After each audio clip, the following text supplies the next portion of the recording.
Billionaire dad watches black waitress feed his autistic son, and the unexpected happened. She knelt beside his wheelchair, her gentle voice cutting through the restaurant's elegant chatter. "Hey, beautiful boy, want to help me count these crackers?" And for the first time in 3 years, David Mitchell watched his son smile. Before we go deep into today's enchanting tales, I want you to tell me in the comment section, what country are you watching from? My heart is super bursting with warmth and gratitude just knowing you're all here with me today. Now tell me, how was our last story? Hope you enjoyed every bit and piece of it. If you did, drop a comment below. Once again, you're welcome to Mr. Paul's Stories, where we weave our dreams and hearts together through the magic of stories. Before we dive deeper into today's soul-stirring tale, please give a minute. Let me say a word of prayer with you today. May your heart brim with boundless love.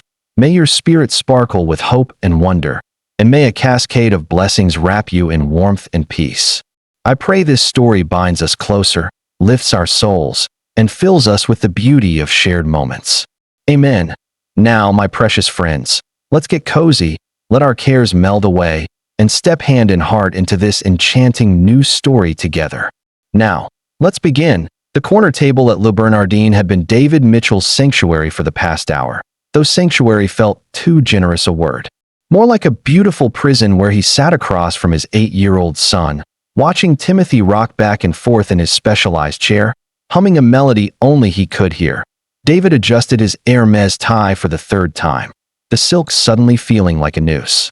Around them, Manhattan's elite dined on $40 appetizers and $100 wines, their conversations a symphony of success and self-importance. But at table 12, silence reigned, broken only by Timothy's soft humming and the gentle scrape of his son's fingers against the white tablecloth. "Would you like to try the salmon, buddy?" David asked, his voice carrying the forced brightness that had become his default tone around Timothy.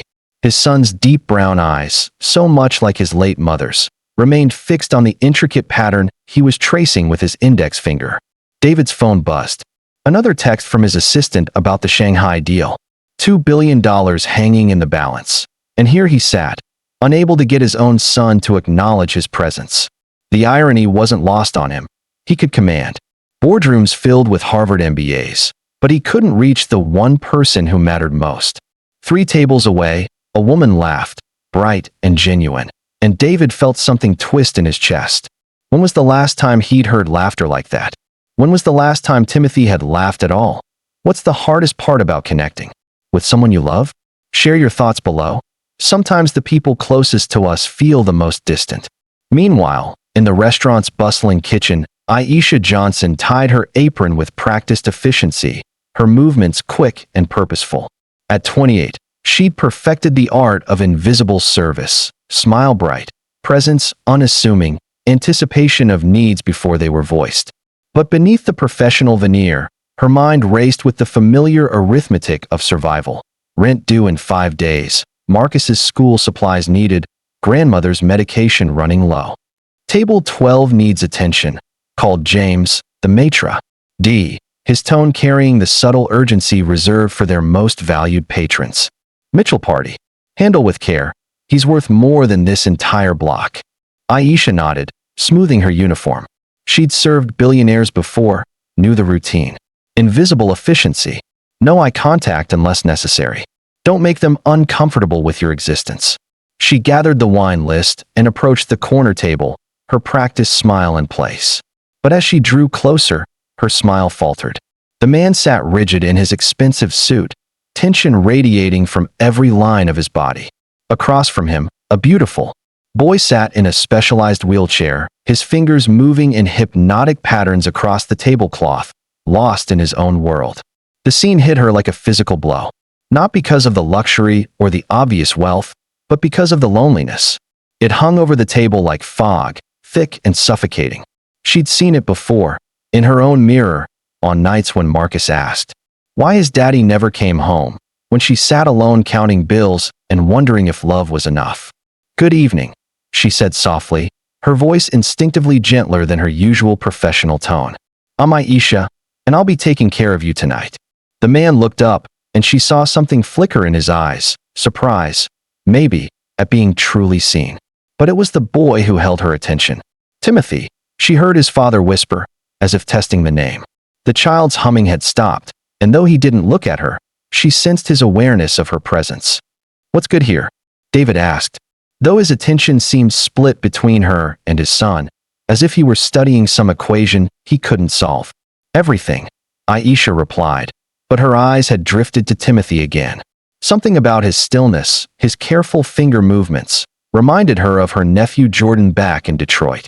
Before the diagnosis, before the understanding, before the world learned to see past the surface. She crouched down, bringing herself to Timothy's eye level, a move that made David's breath catch. Restaurant staff didn't crouch.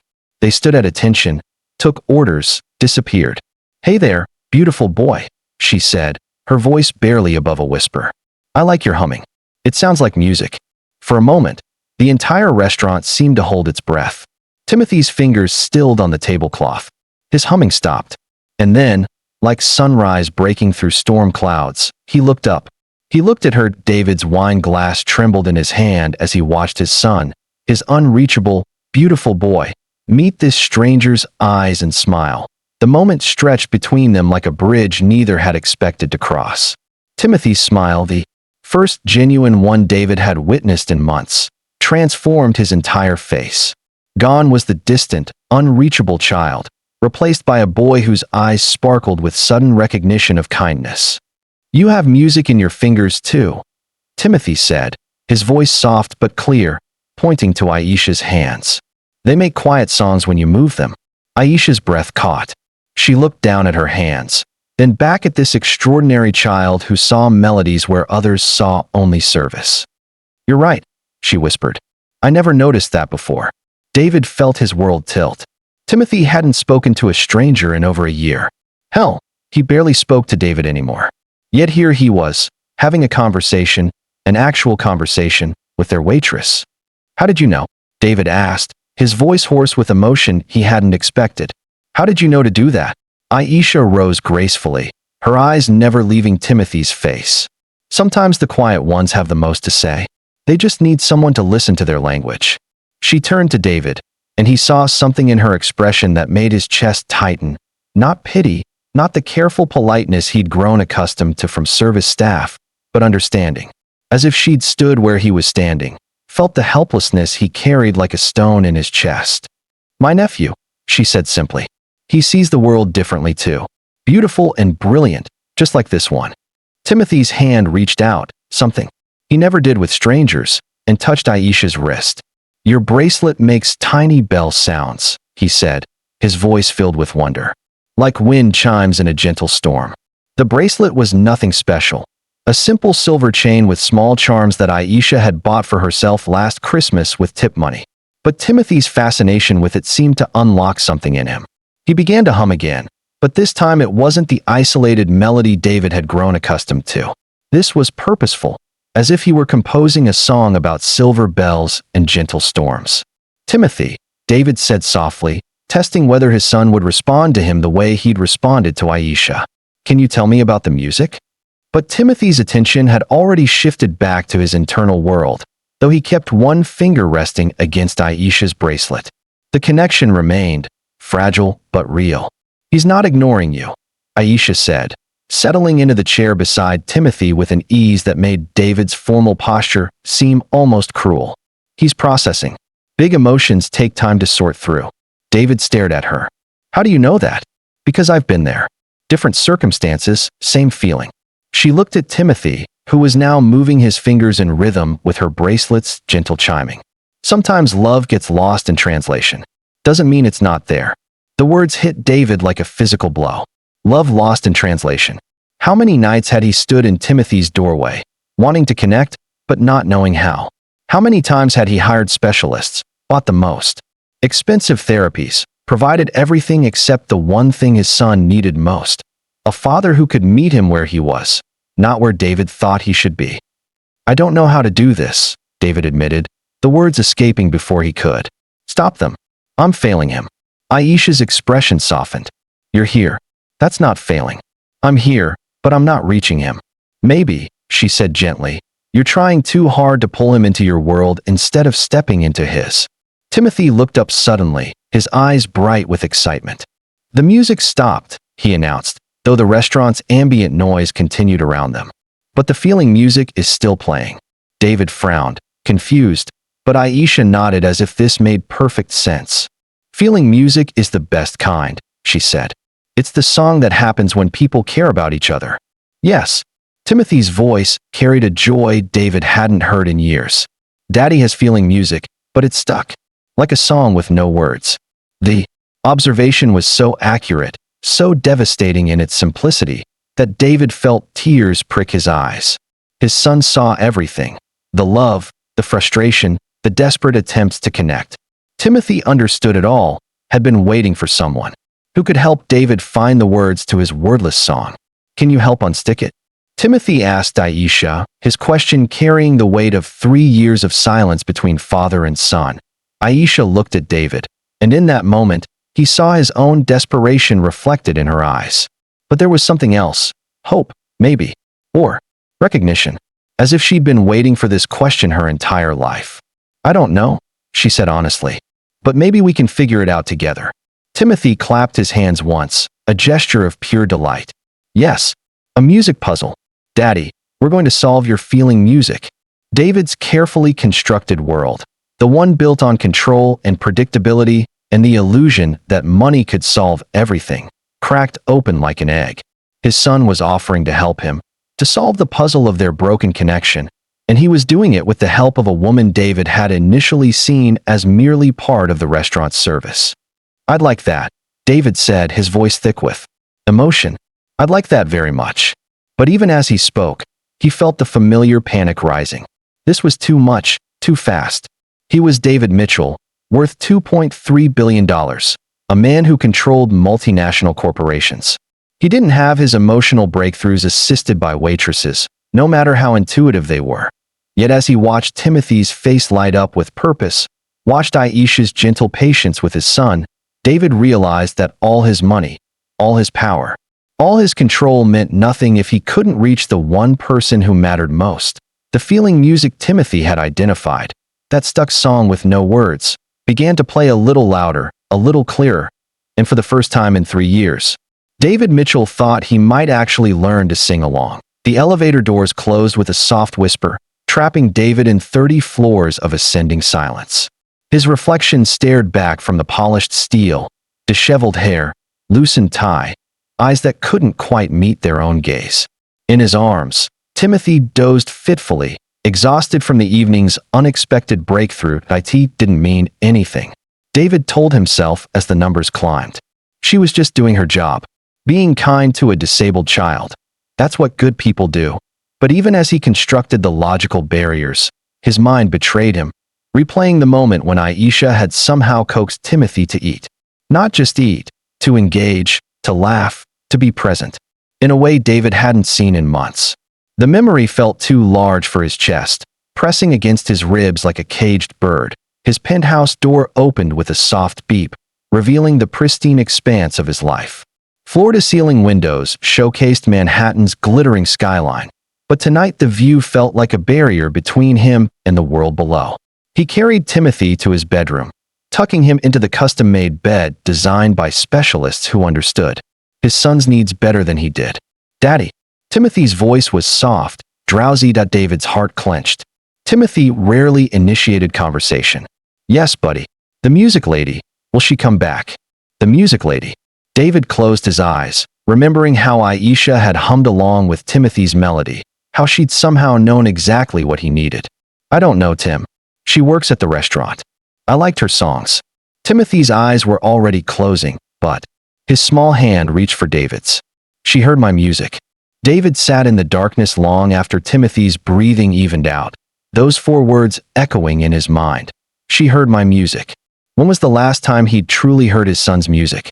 When had he stopped trying to understand the melodies that lived in Timothy's world? His phone buzzed. A text from his assistant. Shanghai deal closing tomorrow. Need your signature on the revised contracts by 8 a.m. $2 billion. The culmination of 6 months of negotiations. He should feel something. Triumph, satisfaction, the familiar rush of conquest. Instead, he felt hollow. as if success had become a substitute for something he'd lost and couldn't name. 23 blocks south, Aisha sat at her kitchen table, staring at the $20 bill David had pressed into her hand as they left. "For being kind to my son," he'd said, his voice thick with something she couldn't identify. Gratitude? Guilt? Pain? She'd wanted to refuse it. Kindness wasn't a service she charged for, but the rent notice on her refrigerator had made the decision for her. Still, the money felt heavy in her palm, weighted with implications she wasn't ready to examine. "Mama, who are you thinking about?" Marcus looked up from his homework, his 10-year-old intuition too sharp for her comfort. "Nobody, baby. Just tired." But that wasn't true. She was thinking about the boy, Timothy, and the way he'd looked at her like she was speaking his language. She was thinking about his father, the way his hands had shaken when Timothy smiled, as if he were witnessing a miracle he'd stopped believing in. Most of all, she was thinking about the moment when she'd fed Timothy those careful spoonfuls of soup. How natural it had felt, how right. Like she'd been waiting her whole life for that specific act of care. "Stop it," she told herself. "Rich people aren't your responsibility. You've got your own life to worry about." Her phone rang. James, the maitre d'. "Aisha?" "Strange request. That gentleman from table 12, Mr. Mitchell? He called asking specifically for you tomorrow night. Same table, same time." Her heart did something complicated in her chest. "Did he say why?" "Just that his son had a good experience with you. I told him you're not usually assigned to that section, but he's willing to pay extra to ensure you're his server." Pay extra. For her, the words should have felt empowering, but instead they sat uncomfortably in her stomach. Was she being rewarded for her kindness, or was her kindness being commodified? "What did you tell him?" "That I'd ask you." "It's good money, Aisha. Really good money." After she hung up, Aisha sat in her small kitchen, surrounded by the familiar landscape of her life. Marcus's school papers magnet to the refrigerator, her grandmother's medications lined up on the counter, the stack of bills she'd been avoiding. The smart thing would be to say yes. Take the money. Do her job. But something about the way Timothy had looked at her, the way his father had watched them both with such desperate hope, made her feel like she was being asked to do more than serve dinner. She was being asked to be a bridge between a father and son, to translate a language she instinctively understood but couldn't teach. "Mama." Marcus appeared beside her, his homework forgotten. "You okay?" She pulled him into her arms, breathing in the familiar scent of his hair. "Just thinking about work stuff." "The restaurant?" "Yeah, there's this little boy. He's different. Like Jordan was different." Marcus nodded solemnly. He remembered his cousin Jordan, how the family had struggled to understand him before the doctors explained about autism. "He need help?" "Maybe. I don't know. It's complicated." "You always help people, Mama. That's what you do." Out of the mouths of babes. Aisha kissed the top of Marcus's head, her decision crystallizing. She would go back tomorrow.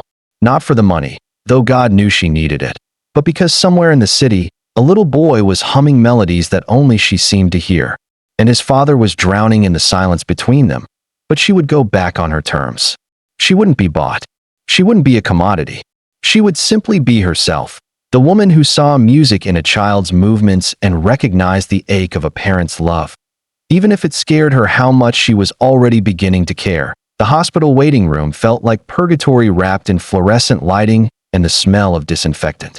David sat in an uncomfortable plastic chair, his $1,000 suit wrinkled and coffee-stained, his usual armor of control completely stripped away. Across from him, Aisha perched on the edge of her seat, her uniform torn at the shoulder from when she'd thrown herself between Timothy and the oncoming car. 3 hours. That's how long they'd been trapped in this sterile limbo, waiting for news about Timothy's condition. 3 hours of stilted conversation, loaded silences, and the weight of what had happened hanging between them like a live wire. "You didn't have to stay," David said for the 4th time, his voice hoarse from exhaustion and fear. "I can handle." "No, you can't." Aisha's words cut through his protest with quiet authority. "And neither can I. But maybe together we can." She was right, and they both knew it. When Timothy had bolted from the restaurant, overwhelmed by the crowd, the noise, the sensory assault of the city, it had been Aisha who'd spotted him first. Aisha who'd chased him into the street. Aisha who'd pulled him back from the path of a delivery truck, taking the impact herself. The doctors said Timothy was fine, scared but uninjured. A few scrapes, some bruising, but his autism had actually worked in his favor. He'd gone completely still when the chaos erupted, making him easier to shield. Aisha had taken the worst of it: dislocated shoulder, possible concussion, cuts and bruises that would take weeks to heal. I keep thinking about what you said, David admitted, his hands clasped so tightly his knuckles had gone white. About seeing him. Really seeing him. Feeling music is the best kind, she said. It's the song that happens when people care about each other. Yes. Timothy's voice carried a joy David hadn't heard in years. Daddy has feeling music, but it's stuck. Like a song with no words. The observation was so accurate, so devastating in its simplicity, that David felt tears prick his eyes. His son saw everything. The love, the frustration, the desperate attempts to connect. Timothy understood it all, had been waiting for someone who could help David find the words to his wordless song. Can you help unstick it? Timothy asked Aisha, his question carrying the weight of 3 years of silence between father and son. Aisha looked at David, and in that moment, he saw his own desperation reflected in her eyes. But there was something else. Hope, maybe. Or recognition. As if she'd been waiting for this question her entire life. I don't know, she said honestly. But maybe we can figure it out together. Timothy clapped his hands once, a gesture of pure delight. Yes, a music puzzle. Daddy, we're going to solve your feeling music. David's carefully constructed world, the one built on control and predictability and the illusion that money could solve everything, cracked open like an egg. His son was offering to help him, to solve the puzzle of their broken connection, and he was doing it with the help of a woman David had initially seen as merely part of the restaurant's service. I'd like that, David said, his voice thick with emotion. I'd like that very much. But even as he spoke, he felt the familiar panic rising. This was too much, too fast. He was David Mitchell, worth $2.3 billion, a man who controlled multinational corporations. He didn't have his emotional breakthroughs assisted by waitresses, no matter how intuitive they were. Yet as he watched Timothy's face light up with purpose, watched Aisha's gentle patience with his son, David realized that all his money, all his power, all his control meant nothing if he couldn't reach the one person who mattered most. The feeling music Timothy had identified, that stuck song with no words, began to play a little louder, a little clearer, and for the first time in 3 years, David Mitchell thought he might actually learn to sing along. The elevator doors closed with a soft whisper, trapping David in 30 floors of ascending silence. His reflection stared back from the polished steel, disheveled hair, loosened tie, eyes that couldn't quite meet their own gaze. In his arms, Timothy dozed fitfully, exhausted from the evening's unexpected breakthrough. It didn't mean anything, David told himself as the numbers climbed. She was just doing her job, being kind to a disabled child. That's what good people do. But even as he constructed the logical barriers, his mind betrayed him, replaying the moment when Aisha had somehow coaxed Timothy to eat. Not just eat, to engage, to laugh, to be present, in a way David hadn't seen in months. The memory felt too large for his chest, pressing against his ribs like a caged bird. His penthouse door opened with a soft beep, revealing the pristine expanse of his life. Floor-to-ceiling windows showcased Manhattan's glittering skyline, but tonight the view felt like a barrier between him and the world below. He carried Timothy to his bedroom, tucking him into the custom-made bed designed by specialists who understood his son's needs better than he did. Daddy. Timothy's voice was soft, drowsy. David's heart clenched. Timothy rarely initiated conversation. Yes, buddy. The music lady. Will she come back? The music lady. David closed his eyes, remembering how Aisha had hummed along with Timothy's melody, how she'd somehow known exactly what he needed. I don't know, Tim. She works at the restaurant. I liked her songs. Timothy's eyes were already closing, but his small hand reached for David's. She heard my music. David sat in the darkness long after Timothy's breathing evened out, those 4 words echoing in his mind. She heard my music. When was the last time he'd truly heard his son's music? When had he stopped trying to understand the melodies that lived in Timothy's world? His phone buzzed. A text from his assistant. Shanghai deal closing tomorrow. Need your signature on the revised contracts by 8 a.m. $2 billion. The culmination of 6 months of negotiations. He should feel something, triumph, satisfaction, the familiar rush of conquest. Instead, he felt hollow, as if success had become a substitute for something he'd lost and couldn't name. 23 blocks south, Aisha sat at her kitchen table, staring at the $20 bill David had pressed into her hand as they left. "For being kind to my son," he'd said, his voice thick with something she couldn't identify. Gratitude? Guilt? Pain? She'd wanted to refuse it. Kindness wasn't a service she charged for, but the rent notice on her refrigerator had made the decision for her. Still, the money felt heavy in her palm, weighted with implications she wasn't ready to examine. "Mama, who are you thinking about?" Marcus looked up from his homework, his 10-year-old intuition too sharp for her comfort. "Nobody, baby. Just tired." But that wasn't true. She was thinking about the boy, Timothy, and the way he'd looked at her like she was speaking his language. She was thinking about his father, the way his hands had shaken when Timothy smiled, as if he were witnessing a miracle he'd stopped believing in. Most of all, she was thinking about the moment when she'd fed Timothy those careful spoonfuls of soup. How natural it had felt, how right. Like she'd been waiting her whole life for that specific act of care. "Stop it," she told herself. "Rich people aren't your responsibility. You've got your own life to worry about." Her phone rang. James, the maitre d'. "Aisha?" "Strange request. That gentleman from table 12, Mr. Mitchell? He called asking specifically for you tomorrow night. Same table, same time." Her heart did something complicated in her chest. "Did he say why?" "Just that his son had a good experience with you.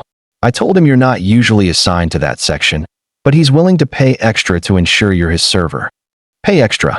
For her, the words should have felt empowering, but instead they sat uncomfortably in her stomach. Was she being rewarded for her kindness, or was her kindness being commodified? "What did you tell him?" "That I'd ask you." "It's good money, Aisha. Really good money." After she hung up, Aisha sat in her small kitchen, surrounded by the familiar landscape of her life.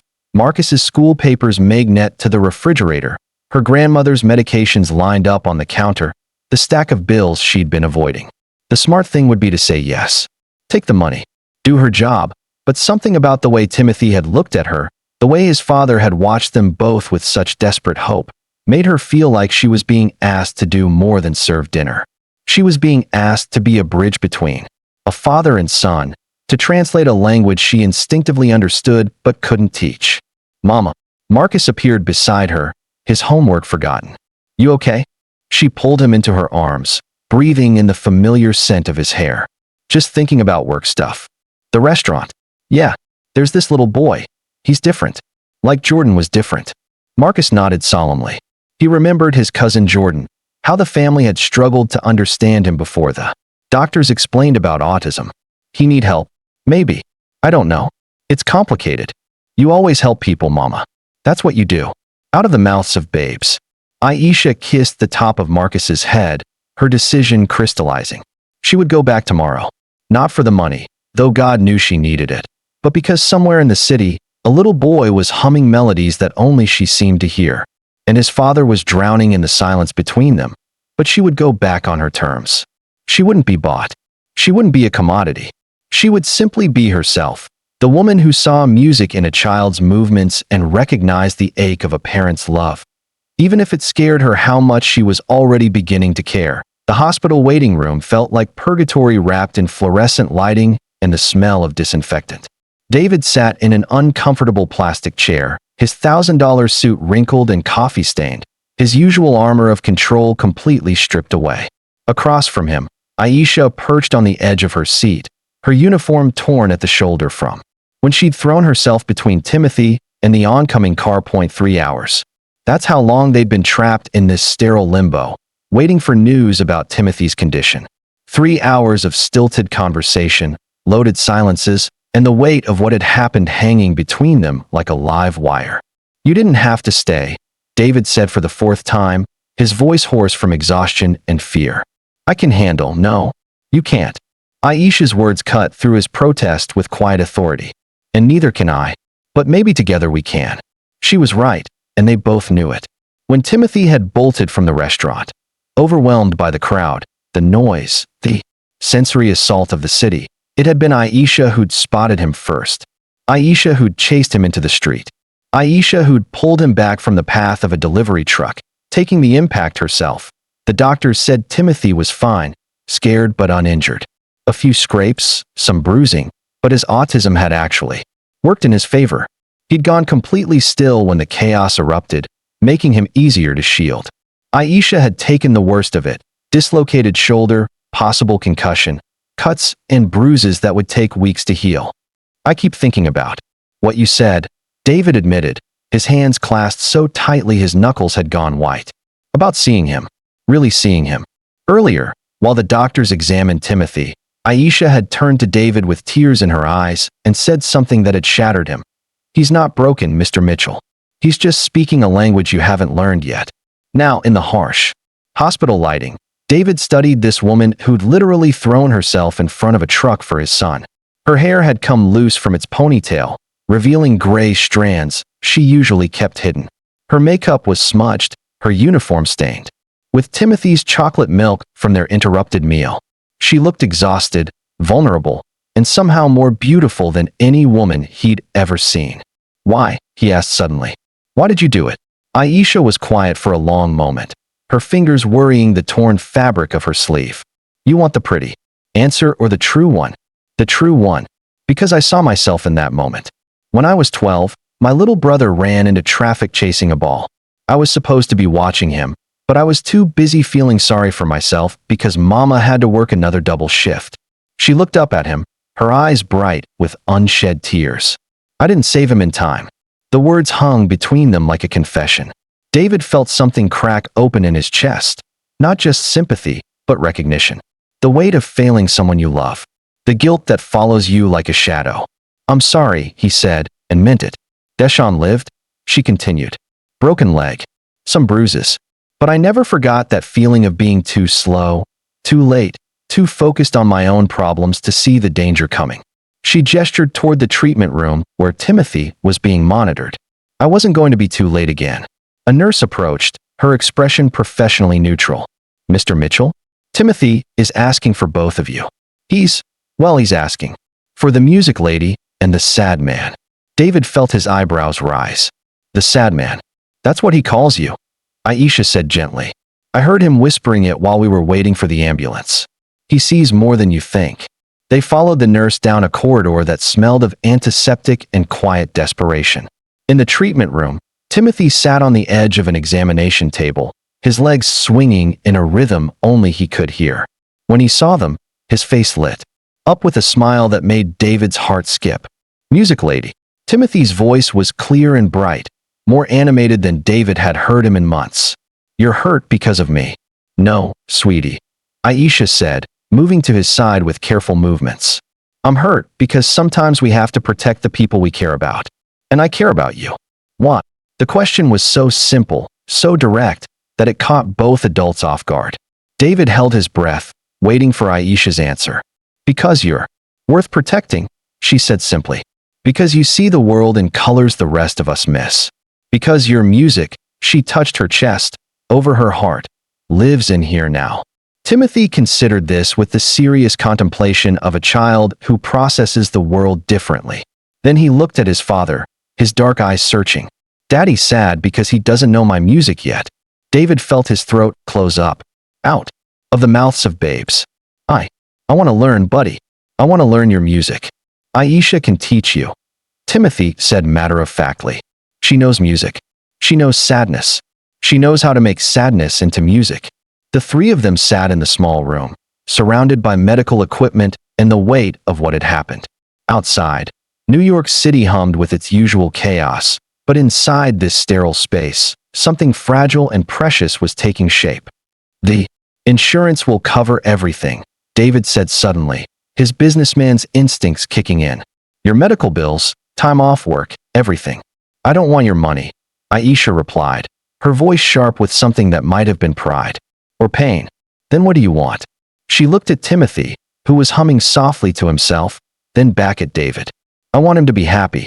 I want you to understand that he's not a problem to be solved. He's a person to be loved. And what about you? David asked, surprising himself with the question. What do you want for yourself? Aisha was quiet for so long he thought she might not answer. When she finally spoke, her voice was barely above a whisper. I want to matter. Just once. I want to matter to someone who doesn't need me to be invisible. The words hit David like a physical blow. Here was this woman who'd saved his son, who'd seen beauty where he'd seen only challenges, who'd taught him more about fatherhood in one afternoon than he'd learned in 8 years, and she thought she didn't matter. You matter, he said, his voice rough with emotion. God, Aisha, you matter more than you know.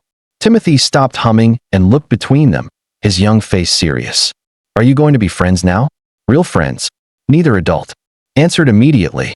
Friends seemed too simple a word for what was happening between them. But enemies was impossible after what they'd shared. They were bound now, tethered by Timothy's near miss and the truths they'd shared in this sterile room. We'll figure it out, Aisha said finally, reaching out to smooth Timothy's hair. Sometimes the best things in life don't have easy names. David watched her gentle touch, saw how Timothy leaned into her affection, and felt something shift inside him. Not just gratitude, though that was part of it. Not just attraction, though he couldn't deny that either. Something deeper. Something that felt like the first breath after drowning. They were stuck here together until the doctors cleared Timothy for discharge. Stuck with each other in the weight of what had happened. Stuck with the growing awareness that their lives had become intertwined in ways neither had planned. And for the first time in years, David Mitchell wasn't trying to control what happened next. The hospital waiting room felt like a cathedral of whispered prayers and muffled sobs. David sat rigid in the uncomfortable plastic chair, his Armani suit wrinkled from 3 days of refusing to leave, while Timothy slept fitfully in his lap. Across from them, Aisha held a lukewarm cup of coffee, her uniform replaced by jeans and a faded Howard University sweatshirt that had seen better years. You don't have to stay, David said for the dozenth time, his voice hoarse from exhaustion. I can afford private nurses, the best care. Stop. Aisha's voice was gentle but firm. Just stop with the money talk. That's not why I'm here. Timothy stirred, his small hand clutching at his father's shirt. Even in sleep, he seemed to sense the tension, the weight of unspoken truths that had been building since the ambulance ride. The seizure had come out of nowhere. One moment Timothy was laughing at Aisha's silly faces over his half-eaten sandwich. The next he was convulsing in her arms while she barked orders at the restaurant staff to call 911. He's never had a seizure before, David whispered, more to himself than to her. 3 years of specialists, therapists, medications, and I missed this. I missed the signs. Aisha studied his profile in the harsh fluorescent light. The billionaire armor had cracked completely, revealing something raw and human underneath. What signs? She asked softly. David's laugh was bitter. The increased stimming. The sensitivity to light. Dr. Patterson mentioned it last month, said to watch for changes, but I was in Tokyo, then London, then. He trailed off, his jaw clenching. I was everywhere except where I needed to be. Where were you when he was born? The question hung in the air like smoke. David's eyes closed, and for a moment, Aisha thought he wouldn't answer. Singapore, he said finally. Closing the petrochem deal. Elena went into labor 6 weeks early, and I was in a boardroom arguing about drilling rights while my son came into the world. Timothy shifted again, and David's arms tightened around him protectively. She never forgave me. Oh, she said she did, but I saw it in her eyes every time she looked at me holding him. Every milestone I missed, every therapy session I sent a nanny to instead of going myself. Aisha's coffee had gone cold in her hands. How did she die?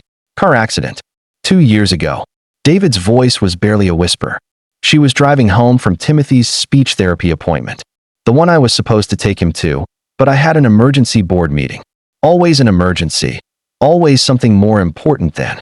He stopped, his breathing shallow. David. She was texting me when it happened. The police showed me her phone later. She was asking if I'd be home for dinner, if I wanted to hear about Timothy's progress. She was still trying to include me, even after I'd failed them both so many times. Tears slipped down his cheeks, and he made no move to wipe them away. Timothy hasn't spoken since the funeral. The doctors say it's trauma, regression, but I know better. He's punishing me, and he should. Aisha set down her coffee and moved to the chair beside him, her hand finding his shoulder. Children don't punish, David. They protect themselves. There's a difference. You don't understand. I understand more than you think. Her voice carried a weight that made him look at her fully for the first time in hours. My son Marcus is 11. His father left when he was diagnosed with ADHD. Said he couldn't handle a broken kid. David's breath caught. Aisha, I worked 3 jobs to keep us afloat. Cleaning offices at night, waitressing during the day, tutoring on weekends. I told myself I was doing it for him, providing for him, but the truth is, I was hiding. From his needs, from my own fear that I wasn't enough. She leaned back in the chair, her eyes distant. Last year, he asked me why I never came to his school plays. Know what I told him? That I had to work. That someone had to pay the bills. But the real reason was that I was terrified of seeing all those other parents, the ones who seemed to have it figured out. The ones who didn't have to choose between groceries and their child's therapy. Timothy's eyes fluttered open, and he made a soft sound. Not quite a word, but something close. Both adults froze. Hey, beautiful boy, Aisha whispered, her hand gently stroking his hair. You're okay. We're right here. Timothy's gaze moved between them, and then, with deliberate slowness, he reached out and touched Aisha's face. His fingers traced the tears she hadn't realized were falling. The night of the accident, David continued, his voice stronger now. Timothy was in the car. He was in the back seat when it happened. He saw everything. The other car running the red light. Elena trying to shield him, the glass, the blood. The paramedics said he was holding her hand when they found them. Oh, David. He hasn't let me hold his hand since. Won't let me near him when he's scared or hurt. But today, when he was seizing, he reached for you. A stranger. Someone who's shown him more genuine care in 3 days than his own father has in 3 years. Aisha's voice was thick with emotion. That's not true, isn't it? David looked down at his son, who was now staring up at both of them with those impossibly deep eyes. I've given him everything money can buy. The best doctors, the most expensive therapies, specialized equipment. But I've never just sat with him. Never learned his language, his needs, his world. It's not too late, Aisha said. Love isn't about perfection, David. It's about showing up. Even when you're terrified, even when you don't know what you're doing. Timothy's hand moved from Aisha's face to his father's, his small fingers touching. The tears on David's cheek with the same gentle curiosity. Daddy sat. The words were barely a whisper, but they hit David like a physical blow. It was the first time Timothy had spoken to him since the funeral. Sometimes the most broken places in our hearts are where the light gets in. What's a moment? When someone's vulnerability changed everything for you. Share your story below. The pediatric ward had quieted to its nighttime rhythm when Dr. Sarah Chun finally appeared with Timothy's test results. David and Aisha had been taking turns holding vigil, one sleeping while the other watched, though neither had managed more than scattered minutes of rest. The seizure was stress-induced, Dr. Chen explained, her voice professionally gentle. His neurological tests are normal, but I want to keep him overnight for observation. Sometimes children on the spectrum experience seizures during periods of emotional overwhelm. David's hand found Timothy's small one on the hospital bed. What kind of emotional overwhelm? Positive or negative? Major changes in routine, new experiences, even joy can trigger episodes in sensitive children. Dr. Chen's eyes softened as she looked at Timothy, who was awake but calm, his attention focused on the way the 4-tube caught the light. Has he had any significant changes recently? David and Aisha exchanged glances. 3 days ago, Timothy had been a silent shadow in David's perfectly ordered world. Now he was humming softly, his fingers tracing patterns on Aisha's palm as she sat beside his bed. You could say that, Aisha murmured. After Dr. Chen left, the room settled into comfortable quiet. Timothy had insisted, through gestures and soft sounds, that both adults stay close. David had pulled strings to get a private room, but more importantly, he'd done something unprecedented. He'd turned off his phone. Tell me about Marcus, David said, settling into the chair beside Aisha. Timothy was drowsing between them, his breathing even and peaceful. Aisha's face lit up in a way David had never seen before. He's brilliant. Too smart for his own good. Sometimes, he builds these incredible Lego cities, complete with working traffic lights and water systems. Last month, he figured out how to hack his school's Wi-Fi to access engineering tutorials. Sounds like someone I know, David said, glancing at Timothy. Before the accident, he used to take apart every electronic device in the house. Elena would find him surrounded by circuit boards and tiny screws, completely absorbed. Does he still do that? I don't know. The admission hung heavy between them. I haven't paid attention to what he does anymore. I just make sure he's safe, fed, supervised. Aisha reached over and squeezed his hand. That's not living, David. That's just surviving. Timothy stirred, his eyes opening to find them both watching him. Instead of the usual retreat into himself, he smiled. A real, genuine smile that transformed his entire face. Hey, beautiful boy, Aisha whispered. How are you feeling? Timothy's response was to reach for her hand, then for his father's, bringing them together in his small grasp. The gesture was so deliberate, so purposeful, that both adults felt their breath catch. He's trying to tell us something, David said, wonder coloring his voice. He wants us to be friends, Aisha said softly. Don't you, Timothy? The boy's answering hum was musical, happy.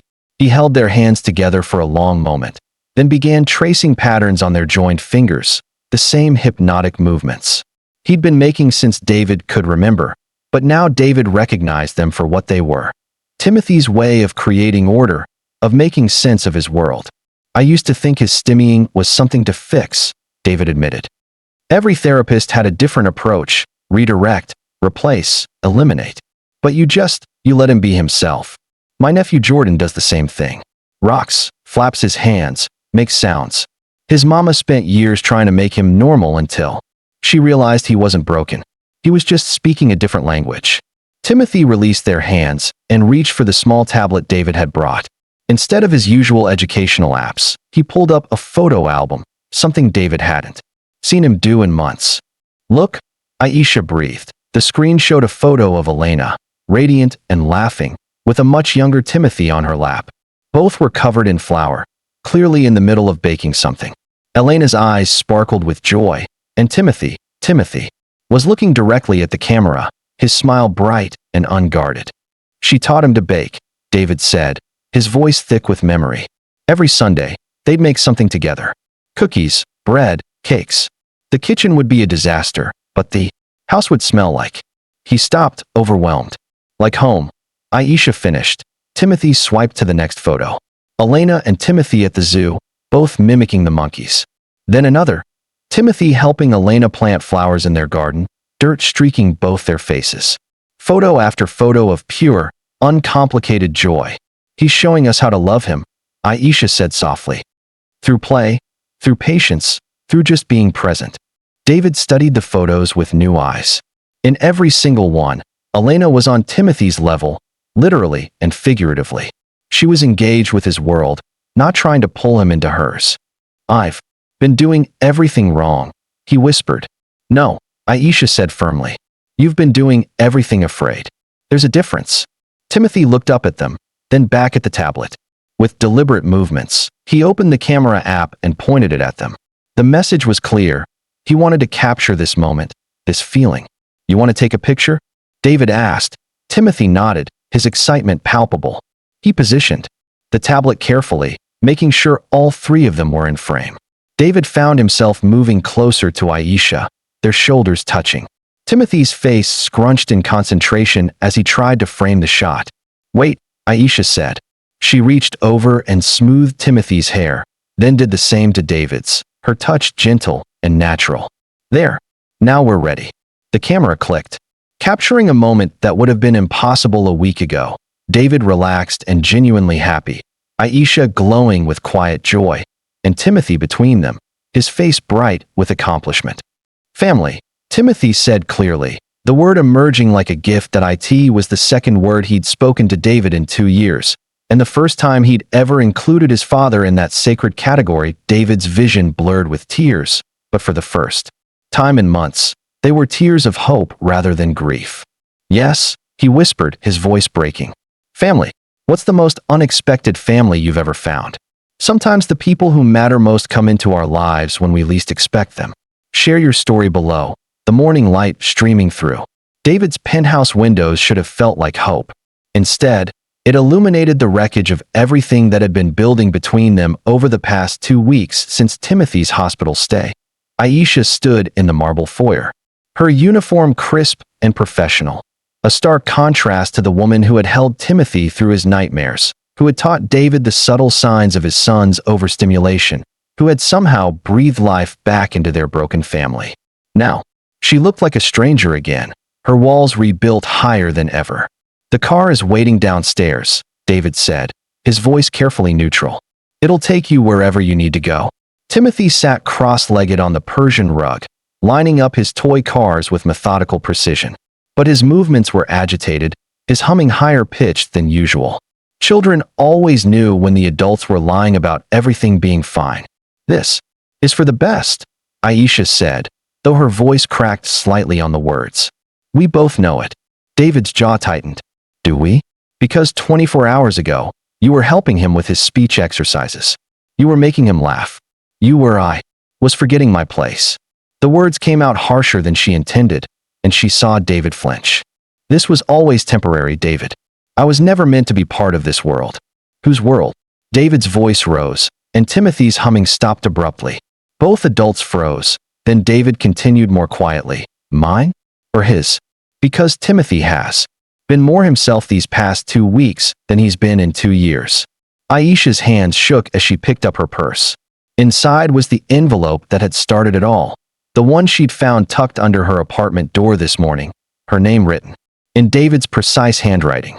The one containing a check for $50,000 and a note that read, "For everything you've done for Timothy. This should help with your son's future." The money that had felt like salvation when she'd first seen it now felt like a slap across the face. A reminder that to him, she was still just the help. Still someone whose affection could be bought and whose presence could be managed with the right price. "You want to know what happened?" she said, her voice deadly quiet. "Your assistant called me yesterday. Rebecca, isn't it? She wanted to discuss my ongoing arrangement with the family.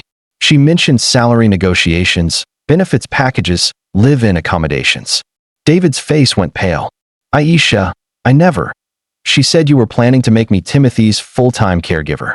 That you'd already had background checks run on me, my family, my friends. She asked if I had any criminal history that might affect my employment prospects. I was trying to help. By having me investigated like a criminal? By turning what we had into a business transaction." Aisha's voice broke, and she hated herself for it. "I thought, God, I was so stupid. I thought maybe you saw me as more than just another employee." Timothy had abandoned his cars and was now rocking back and forth, his hands flapping in distress. The adults were too consumed by their own pain to notice. "You are more," David said desperately. "You're everything. You saved him, Aisha. You saved both of us." "Did I? Or did I just provide a service you couldn't get anywhere else?" She pulled the envelope from her purse and placed it on the marble side table. $50,000. Is that the going rate for loving your son? For letting myself believe that maybe, just maybe, I belonged somewhere? David stared at the envelope as if it were a snake. "That's not what this is. I know how you've been struggling, your grandmother's medical bills, Marcus's school. How? Do you know about that?" The question came out like a whip cracked. David's silence was answer enough. "You had me investigated," Aisha whispered. "You know about my grandmother's dialysis. About Marcus's scholarship applications. About the eviction notice I got last month." Her voice was rising now, years of swallowed pride and hidden shame pouring out. "You know everything, don't you? My credit score, my employment history, probably my medical records too. I needed to know." "You needed to know what?" "How to control me. How to make me dependent on you." She was crying now, and she didn't care. "I thought you were different. I thought you saw me as a person, not a problem to be solved with money." Timothy's rocking intensified, and he began to make a low keening sound. Both adults turned to him, their argument forgotten for a moment. "Timothy, buddy, it's okay," David said, moving toward his son, but Timothy scrambled away from him, crawling instead to where Aisha stood. He wrapped his arms around her legs, his face pressed against her uniform, and whispered the word that broke what was left of her heart. "Stay." "I can't, baby," she whispered, her hands trembling as she stroked his hair. "I can't stay." "What?" Timothy looked up at her, his eyes bright with tears. "Why can't you stay?" David watched from across the room, his own tears falling freely now. "Because I ruined it," he said quietly. "I ruined everything, like I always do." Aisha gently disentangled herself from Timothy's arms, her heart shattering as he reached for her. "Sometimes loving someone means knowing when to let them go," she said, though she wasn't sure if she was talking to Timothy or to his father. She walked to the elevator, each step feeling like a betrayal. Behind her, she could hear Timothy's sobs, could hear David's broken voice trying to comfort him. The elevator doors opened, and she stepped inside. As the doors began to close, she heard Timothy scream, a sound of pure anguish that would haunt her forever. "Aisha, Aisha, come back." The last thing she saw before the doors shut was David on his knees, holding his inconsolable son, both of them reaching for her. The elevator descended, taking her away from the only place she'd ever felt truly needed, truly loved. And for the first time in her life, Aisha wondered if she'd just made the biggest mistake of her life. But it was too late now. The doors had closed, and she was falling, away from them, away from hope, away from the family she'd never allowed herself to believe she could have. Have you ever walked away from something you loved because you were afraid of being hurt? Sometimes our greatest fear isn't rejection.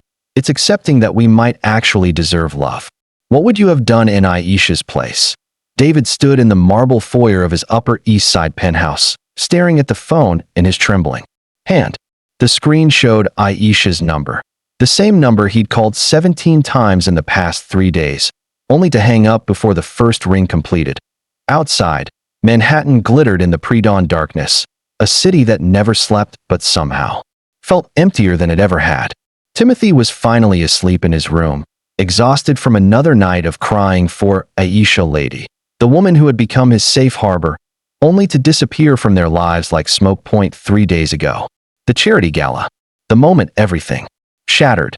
David closed his eyes, but the memory played behind his lids like a film he couldn't stop. Aisha in the borrowed evening gown that transformed her from waitress to goddess, moving through his world with grace and dignity. The way she'd held Timothy during the auction, whispering stories that made him laugh. The way she'd looked at David when he'd pulled her aside, hope and fear warring in her eyes.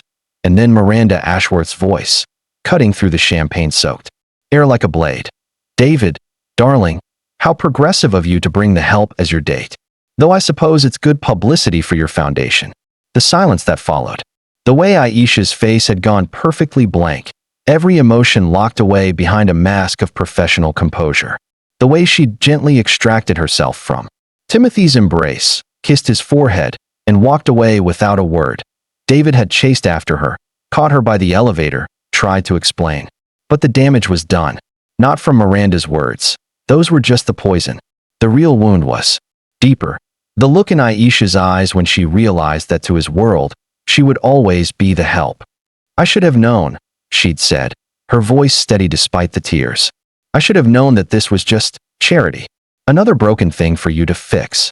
That's not, Aisha, please, that's not what this is. Isn't it?" She'd stepped into the elevator, her hand holding the door open. "I'm the project, David. The noble cause. The single mother you saved from herself. Just like your foundation work. Just like your tax-deductible donations. I make you feel good about yourself." The elevator doors had closed on her words, and David hadn't seen her since. Now, in the suffocating silence of his penthouse, he pressed call. 1 ring. 2. 3. "You have reached." He hung up, just as he had 16 times before. But this time, his phone immediately rang back. "Mr. Mitchell?" The voice was professional, unfamiliar. "This is Dr. Sarah Chun from Mount Sinai. We have Timothy Mitchell in our emergency department." The world tilted. What? He's asleep in his. David spun around, racing down the hallway to Timothy's room. The bed was empty, the security system somehow disarmed. On the nightstand, Timothy's communication tablet showed a single message he'd somehow managed to type: "Find Aisha Lady." The emergency department was chaos, typical for a Saturday night in Manhattan. David burst through the doors, his hair disheveled, still wearing the t-shirt and sweatpants he'd thrown on when the call came. He'd never moved so fast in his life, not even when the Tokyo markets crashed and wiped out $2 billion in value. "Timothy Mitchell," he gasped to the triage nurse. 8 years old, autistic, he ran away. Room 3, she said, pointing down the hall. The woman who brought him in is with him. David's heart stopped. Woman. He found them in the small trauma bay. Timothy curled in a hospital bed, and Aisha beside him, her uniform wrinkled, her hair pulled back in a messy bun.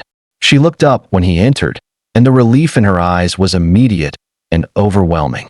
He's okay, she said quickly. Cuts and bruises from climbing the fire escape, but he's okay. The security guard at my building found him in the lobby, soaking wet from the rain. He had my address written on a piece of paper. David sank into the chair on the other side of the bed, his legs no longer able to support him. How did he? I wrote it down for him once. At the restaurant. He asked where I lived, and She shrugged. I never thought he'd remember. Timothy's eyes were closed, but his breathing was steady. His small hand was wrapped around Aisha's finger, refusing to let go even in sleep. I'm sorry, David whispered. For the gala, for Miranda, for putting you in that position. You should have what? Aisha's voice was tired, not angry. Protected me? Defended me? Made sure your friends knew I wasn't just the help. Yes, David. She looked at him across their sleeping boy. When had she started thinking of Timothy as theirs? I don't need you to protect me. I need you to choose me. The words hung in the air between them, heavy with possibility and terror. I've been choosing you, he said. Every day since I met you, no. Her voice was gentle but firm. You've been letting me exist in your world. There's a difference. You let me help with Timothy, let me into your penthouse, and let me care for your son. But you've never once asked me to build something new with you. You've never once considered that maybe your world needs changing, not just expanding. Timothy stirred, his eyes fluttering open. Aisha, lady, he whispered, his voice thick with sleep. Daddy here? Yes, beautiful boy. Daddy's here. Timothy's other hand reached out, finding David's. For a moment, they sat in silence. The three of them connected by touch, by love, by the choice that hung unspoken in the air. I'm scared, David admitted, his voice barely audible. I'm scared of losing you. Both of you. I'm scared of not being enough, of failing again, then be scared with me, Aisha said. Choose to be scared with me instead of alone. David looked at her, really looked at her. Not at the waitress who'd saved his son, not at the woman who'd healed his heart, but at Aisha Johnson. The woman who worked 3 jobs to support her family, who sang lullabies in 2 languages, who saw beauty in broken things and made them whole. I choose you, he said. Not as charity, not as a project, not as someone to fix. I choose you as my partner, my equal, my love. Timothy smiled, his eyes moving between them. Choose Aisha, lady, he said clearly. Choose family. Sometimes, the biggest risk is not taking one at all. What's a moment when you had to choose between safety and love? Share your story below. Your courage might inspire someone else. 6 months later, the morning sun streamed through the windows of Aisha's Brooklyn apartment. Their apartment now, David reminded himself, still marveling at how natural it felt to think in terms of ours instead of mine. The space was smaller than his penthouse, cozier, and filled with the kind of warmth that money couldn't buy. Marcus's science fair ribbons on the refrigerator, Timothy's artwork covering an entire wall, the sound of laughter echoing from the kitchen. David stood in the doorway, watching Aisha help Timothy count out ingredients for pancakes while Marcus read aloud from his favorite book.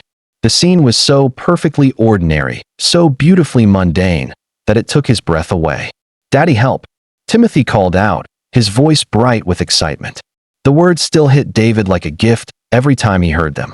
Aisha, lady, says I'm the best counter in the family. The best counter in our family, Aisha corrected gently, catching David's eye with a smile that made his heart skip.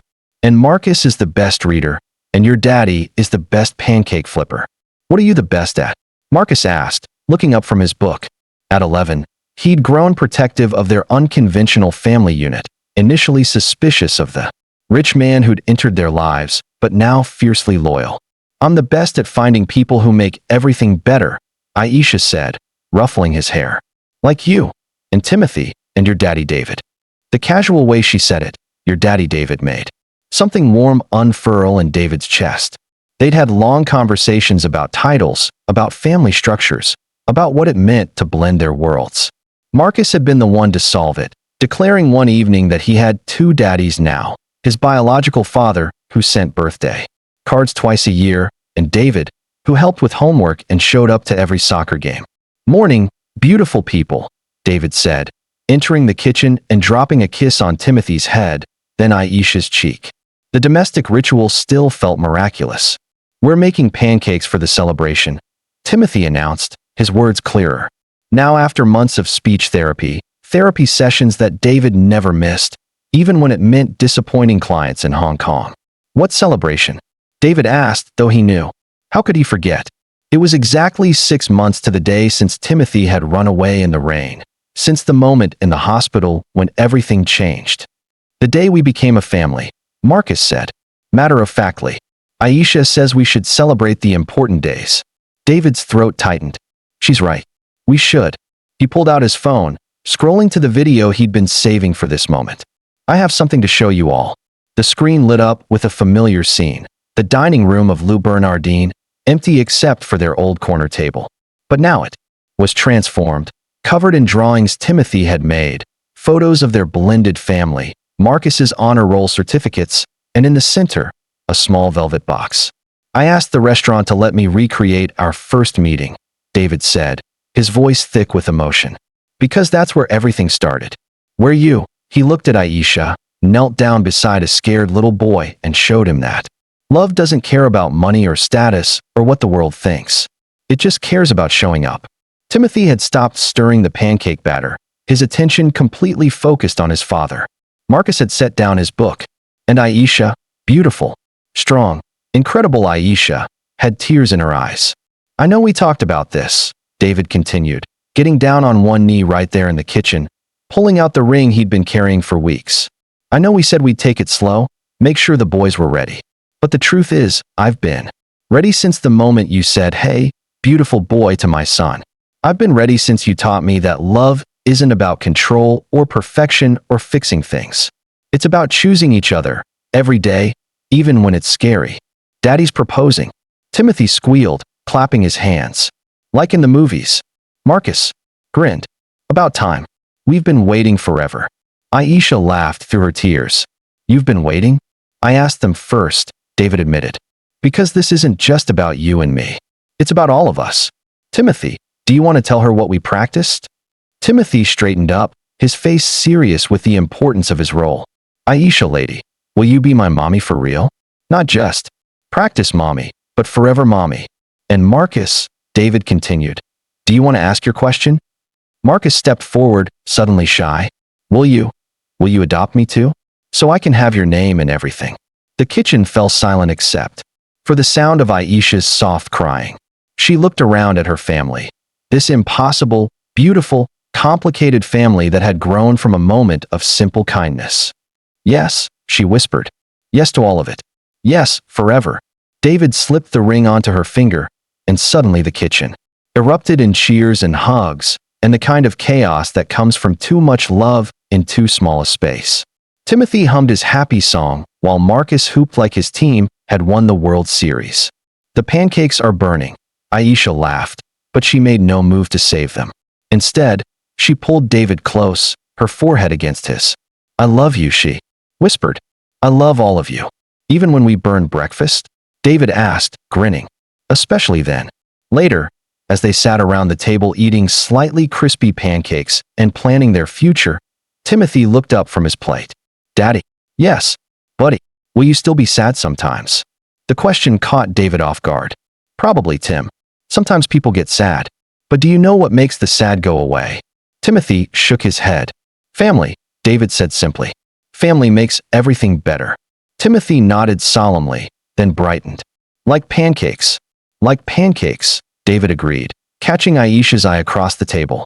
"Like pancakes, and counting games, and bedtime stories, and showing up for the people you love. And like kneeling down to talk to little boys in restaurants," Aisha added softly. David reached across the table, taking her hand. "Especially that." Outside, Brooklyn was waking up to another ordinary day. But inside their small apartment, surrounded by the people who had taught him that love was the only currency that mattered, David Mitchell finally understood what wealth really meant that it wasn't. about the money in his accounts, or the deals he'd closed, or the empires he'd built.